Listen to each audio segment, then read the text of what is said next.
So, good morning and welcome back to Daily Transfer Update. Today we're going to speak about a couple of players that are linked with a January transfer move to Arsenal, and one player, which is where we're going to start, that is linked to a move, or linked himself to a move, to AC Milan, and that is a player that is currently on loan at Besiktas, and that is Mohamed Elneny. A player that we should never have signed in the first place, a player that was only cheap. It was only about £5 to £6 million that we signed him for, but he was never, ever going to be good enough to come and dominate in the midfield for Arsenal and be that guy, that destroyer that we've needed since probably Vieira days, if we're all being honest. He's never, ever going to have lived up to his hype, that's for sure. But he is currently out on loan. He's played 5 games this season for them. But him and his agent are trying to do a deal to AC Milan, and AC Milan have declined that for now. They're not interested in him. They actually want Granit Xhaka, which is something that I spoke about the other day. But it's something that we do need to get done. Obviously, we have got a few players out on loan, which we've done in the summer. Mkhitaryan's another one. But just going back to Mohamed Elneny, like I said, he was never, ever going to be good enough for Arsenal. It was never a move where we all thought, oh, wow, we fixed that defensive midfield spot. Very limited on what he can do. He is what he is, a £5 million footballer. And listen, the quicker we do get rid officially, the better for Arsenal, in my opinion. Like I said, he was never good enough for us. His performances have been pretty below par, and like I said, he is very limited. He doesn't have the passing range. It's always sideways and backwards. He doesn't really have the physicality for the league. Listen, he's doing all right over in Turkey right now, but like I said, him and his agent are linking him to a move to AC Milan. They've got in contact with AC Milan, and they've said, look, he wants to come. Milan have rejected that. Like I said, that it's not something that they want to do right now. That might be something they come back to later when the window officially opens. If they can't get their first, second or third target, then maybe Elneny could be a little stopgap for them. But I think it would be a bit of a weird signing for Milan. Although Milan are not the great Milan that they used to be, it would be a weird signing for Mohamed Elneny to end up at AC Milan, having left Arsenal officially. But listen, fingers crossed that he does go, and you never know. Stranger things have happened. Milan could be the way out for him, but we shall see what happens with that one. Now, a player that is on loan with us is being tipped for a £30 million permanent move, and that is Dani Ceballos. He is currently on loan with us, as I said. It's not been great.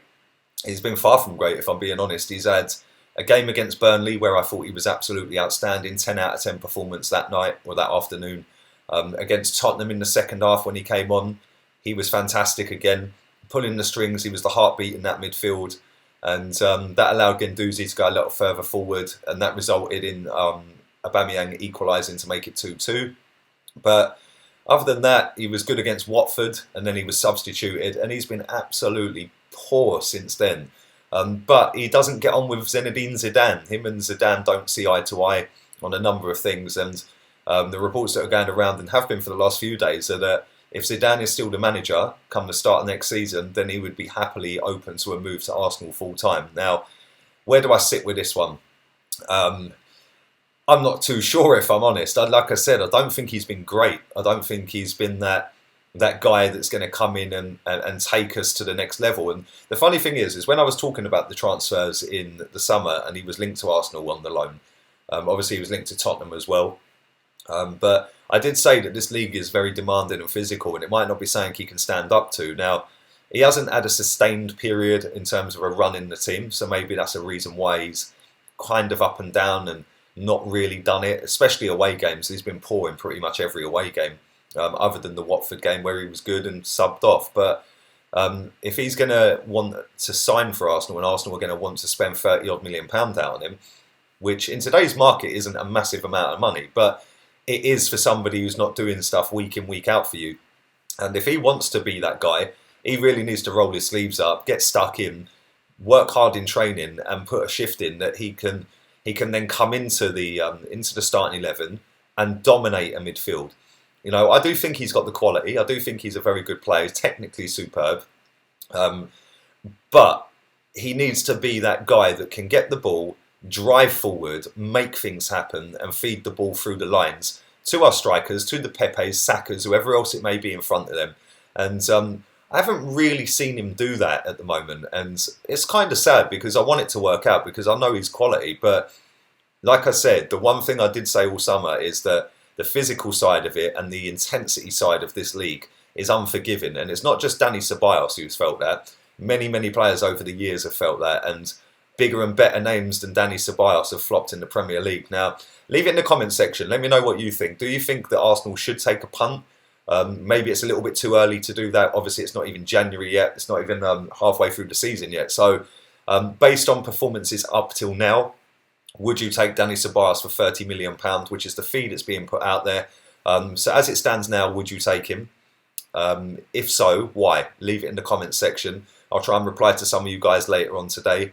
And yeah, let me know. Now, last but by no means least is a goalkeeper that is only 17. He's 6'4", and he's already breaking into the Hartlepool team. I was shocked when I see this one, and that is a guy called Brad Young.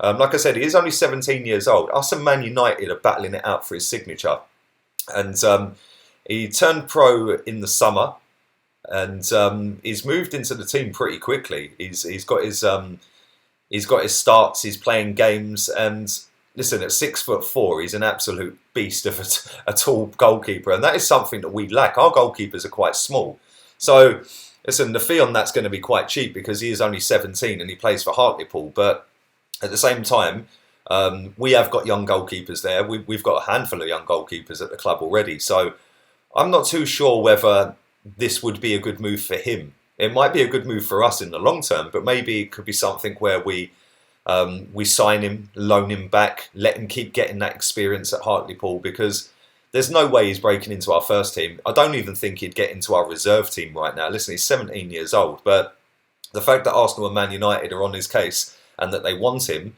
suggests there is some level of quality there. What level? I'm not too sure. I can't comment. I've never seen the kid play, but he has just broken into the England youth setup, and by all accounts, he's impressed there as well. So, you know, like I said, our level and Man United's level is a big level down from the main level right now. So that's probably why the likes of Man City, Liverpool, teams like that are not on his case right now. So maybe it could be a good deal to go and get him, go and sign him up, go and pass him back to Hartlepool and say, listen, you keep him, you can have him on loan for a couple of seasons, let him flourish, let him develop, and let him grow into a proper goalkeeper. Then when the time's right, we could say, right, we'll have him now, and maybe he could come in as a number 2. I don't think he'd be ready as a number 1 even in a couple of years' time. We're Arsenal. We're a big club, and we can't be having little half chances and hopes that things are going to happen. We need to start moving down the route of it has to happen. And like I said, anybody who is a Hartlepool fan or anybody who watches that league who has seen him play, feel free to leave it in the comment section down there and let me know, because like I said, I don't really know a great deal about him, apart from the fact that he's massive, he's very good as a young goalkeeper, and he's playing first team football, and he's just broke into the England setup, the youth setup. So his career's flying off at the moment. That's why he's gaining interest from 2 big clubs like us and Man United. But for me, I don't think it's something that we should be doing in terms of getting him and just letting him rot in the youth setup, especially when he's playing first team. I think that would be stupid for his career. I don't think that would be a good move for us either. You know, it's not going to cost a massive amount of money, a couple of million or whatever, 5 million maybe. But at the same time, why would you do that when you could spend that on something for now? So yeah, if we are going to do that deal, which I'm sure will rumble on for a little bit, then maybe it could be the loan option. Get him and loan him straight back out to Hartlepool and just let him keep working and growing as a goalkeeper, because that is one of the toughest positions, if not the toughest position on the pitch. You make one mistake as a goalkeeper, the game's out of sight, or you concede a goal. So listen, he's got to keep his head down. The fact that he's being linked with Arsenal and Man United could let his head swell massively, and he could take his eye off the ball. So listen, good luck to him. Wish him all the best in the future. But leave it in the comment section. If you do know who he is and you have seen him play, leave that in the comment section. Let me know how good he actually is, because like I said, I've never seen him play, so I'm not going to pretend I have. Also, don't forget, I am on Facebook now. The link is in the description. Do follow the Facebook and support that. League Under 82 on Instagram as well. I'll be back at 5 o'clock and 9 o'clock. Keep your eyes peeled for that. Until then, laters, peeps.